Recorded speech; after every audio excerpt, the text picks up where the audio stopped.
चांदनी रात थी, पर जंगल की घनी शाखाओं ने चांद को छिपा दिया था। राजेश, जो गांव का सबसे साहसी युवक था, रात के समय जंगल के उस हिस्से में जाने की हिम्मत कर चुका था जिसे लोग भूतों का जंगल कहते थे।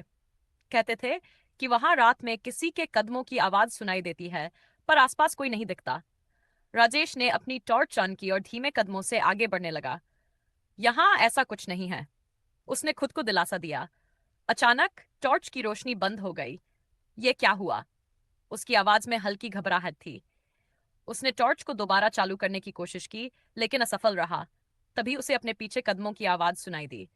कौन है? उसने घबराते हुए पूछा। कोई जवाब नहीं आया। वह तेजी से पलटा, पर वहां कुछ भी नहीं था। ठंडी हवा उसके चेहरे से टकराई और उसे ऐसा लगा मानो कोई उसके बहुत करीब खड़ा हो। यह मेरा भ्रम है, मुझे डर नहीं लगेगा। उसने खुद को संभालने की कोशिश की, लेकिन तभी एक फुसफुसाती आवाज आई। तुम यहाँ क्यों आए हो? राजेश का दिल जोर से धड़कने लगा।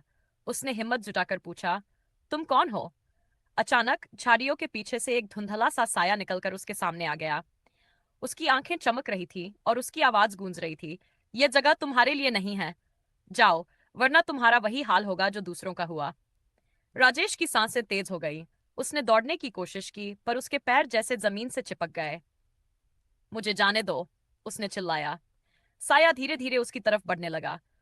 तभी पास की झाड़ी में जोर से सरसराहट हुई और राजेश का ध्यान बढ़ गया।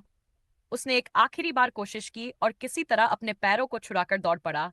वह बिना रुके गांव की तरफ भागा। पीछे से उसे कई आवाजें सुनाई दी, हंसी, चीखें और एक अजीब गूंज।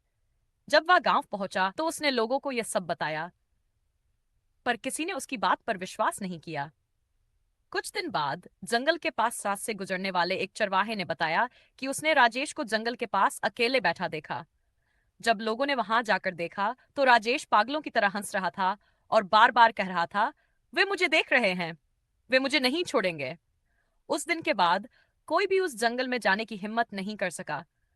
वह जगह आज भी रहस्यमय बनी हुई है और लोग कहते हैं कि राजेश की आवाज अब भी जंगल में गूंजती है। क्या आप भी उस जंगल में जाने की हिम्मत करेंगे?